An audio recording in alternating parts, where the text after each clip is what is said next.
So this is the climax of Magnus Carlsen versus Vincent Keymer. Their first two games, classical chess, they won one each. So we've gone to tie breaks. The first three of those were drawn. Great fights. Magnus almost won the second, but no results there. So we go to this fourth. We see a decisive result here and an awesome bishop sacrifice. Let's check it out. Magnus with white, and he kicks off here with pawn to e4.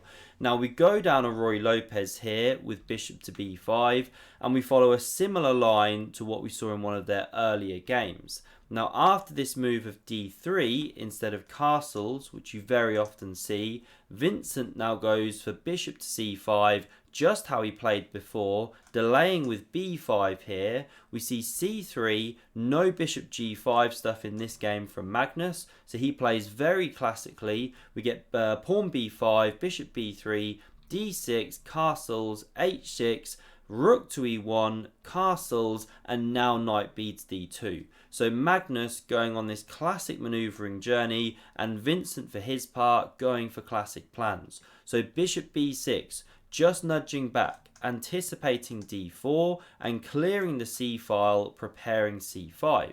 We get knight to f1 from Magnus, knight e7 now played, c5 on the cards, this one also spinning around to here to support e5. We get knight g3, pawn c5 and a4 from Magnus. Classic idea to nibble away at this pawn structure on the queen side. So rook b8 played, coming out of that pin down the a file. We see pawn h3, knight g6, Magnus exchanges here, and now with Vincent gearing up for d5, if possible, maybe he'd go rook e8 first, but at some point black wants that. Well, Magnus, he now strikes first in the center by pushing on with d4. Black responds with queen to c7, adding some support here, preparing to connect the rooks, but you'll note that this bishop hasn't yet developed. It's not always clear whether it should go to b7 or e6 and challenge this one, depends what white does. And note that Magnus does not close the center here. That would be a positional mistake because black can expand. You've closed off your kind of play in the center here, your attack on the king, and black can now turn their attention to some queenside expansion. So instead, Magnus goes bishop e3, and he's got a really interesting idea in mind here because he's just blocked the rook's defense of this pawn. Rook e8 adds more pressure, prepares to capture here, and what does Magnus do? Well, he doesn't go passive and defend with bishop c2, and when I say passive, it's solid, nothing wrong with it, but instead he goes queen d2, a really interesting pawn sacrifice which Vincent accepts, and that is one of the top three lines here the computer is showing. So he takes on d4, Magnus recaptures, and this key pawn, central pawn, drops off the board, but look at how it now opens up this bishop. So Magnus captures, Vincent takes back, and now you can start already with bishop c2, but instead we see takes on c5, and actually the computer here wants to recapture with the bishop. Even though you leave the pawns looking kind of nasty, it wants to challenge this strong piece. But Vincent plays that very logical capture, d takes on c5, and now Magnus goes bishop c2, and he's seizing a dangerous initiative because the rook is attacked, but there's also ideas of then eliminating this knight and going bishop f4, skewering queen to rook, and that's why rook e8 is just not working here. So that's why Vincent, he now goes for rook to b4. His top move, by the way, was rook e6. And the idea being, if you now eliminate, rook recaptures, and then go bishop f4, was this queen c6 move, using the fact that when the rook drops, you take here, this is why the rook went to e6, to take here, create the pin. Yes, the bishop drops back, drops the g file, prepares to take the queen, but after the queen retreats, bishop b7 coming, very dangerous bishop pair for black, 2-on-1 pawns here. Well, there is decent compensation, even though white's a bit better. But no rook e6 played, we see rook b4, and you'll see the evaluation bar does not like it, because now Magnus has got this awesome sacrificial combinations to rip open the black king. So you can start here with bishop takes on h6, also a great move. But Magnus plays this one. It shows the top move when I'm running with Stockfish 15 here, depth 23. When I was looking at Lee chess earlier, it actually preferred starting with this bishop takes here. Both good moves, and here's the point. After pawn captures, Magnus crashes through, and it's all connected with the fact that all 5 of the black pieces here are on the queen side of the board. You know, if you draw a line directly down the middle here, those pieces are on offside on the wrong side of the board. And so if you capture, well, there's check, and now wherever the king goes, the next move for white is the same. So you've got 3 options. Say you step here, attack the rook. Well, now you can double, you support that rook, and the attack just kind of plays itself.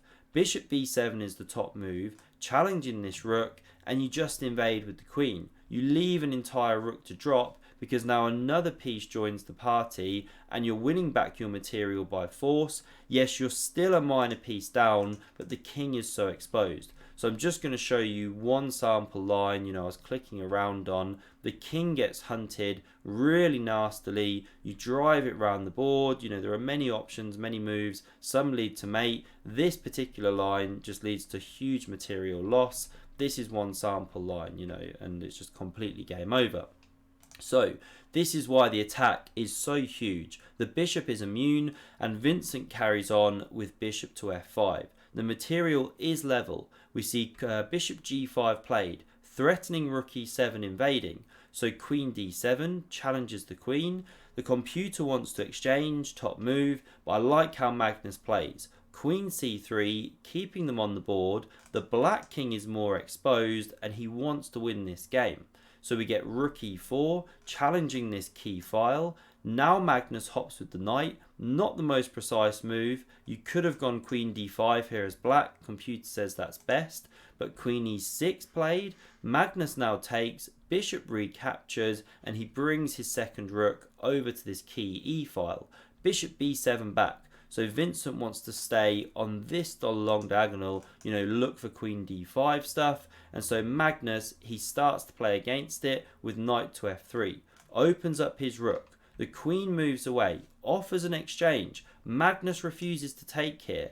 I mean, the pawns look absolutely horrible for black. This is definitely playable, knight e5 to come, but is it winning? Is it enough? Black's got the bishop pair. It's not entirely clear. There's a slip of the tongue. Clear. So Magnus, he keeps the queens on the board and goes for queen to e5, hitting the undefended rook, which slides to f8, pressuring down here, and so queen d6 now played. Pressures the bishop on b6, and Vincent now decides to shatter Magnus's pawns, go for counterplay against the king here. So he takes on f3, the pawn recaptures, and now he goes bishop a5, hits the undefended rook. Magnus lifts it to rook e4. Could have gone here, could have gone here. Different ideas. This one forces the queen to move. Queen f7 also possible. Good move. This one eyes 2 pawns. And Magnus now plays bishop e3. Just the kind of move you want on low time. Keeping your king rock solid. Pressuring this pawn. Vincent covers the pawn. And now great move by Magnus. If you capture on g6, it's slightly premature because you allow queen d1 check, and if the king steps to g2, you're walking into takes here, so king h2, queen takes, you're giving counterplay to black. So what do we see instead? Well, king g2, prophylaxis, the queen still holds the d1 square, so now queen f7 was played, hits this pawn, rook f4 intervenes, queen e8, and the rook is just snapped off by Magnus. Queen recaptures, and he picks up a pawn. He's a pawn ahead, and Vincent's king's exposed. He's down on the clock. This is tough for the youngster. He goes for queen f7. The queen nudges back to g5, threatening this pawn. And now finally, after 3 days of play, 2 classical games, 3 tie breaks, this being the 4th, Vincent Keymer cracks. So he plays queen to d7, but simply drops this pawn. Straight blunder. Magnus snaps it off. Bishop recaptures. Queen takes. Just running back, by the way, you know, there wasn't so much better. You can go queen f6, but Magnus can keep probing. But we get to here, and we're in an endgame now, which is just horrible for black. 2 pawns down. How do you hold this one? Well, Vincent tries. He gives the check. King h2. Queen d3 hits this pawn. We get some checks from Magnus now, and he brings his queen around, holding everything together. Queen d6 check played, still pressuring this pawn. King g2, queen b6, and now Magnus starts running the h-pawn to rip open this black king. It gets exposed, sliding back to the center. Magnus gives more checks, and now he starts running his f-pawn to get a second kind of thing going at the black king. Even though Keymer can now land some checks on Magnus's king, look how he drives it over to the other side of the board, and Magnus reaches here. This pawn soon to drop, so we get check. 2 pawns get swapped for one another, but after queen c5, here Vincent just blunders, but it's hopeless anyway. He gives the check, and Magnus blocks with a counter check against the black king, and here we see resignation. The queens are coming off. It's game over. But even if Vincent didn't blunder this queen d3 check, you know what to do. Queen f3 is the top move apparently, and Magnus can just carry on making steady progress. You know, king b6, advancing the pawn, steady, steady, steady. It's game over. So this is the final position here. Vincent lost this game, but what a battle with the world champion. I hope you enjoyed this one. See another epic game of chess. Do check out the video on screen. Don't forget to subscribe, hit like to never miss a future round, and thanks very much for watching. See you soon.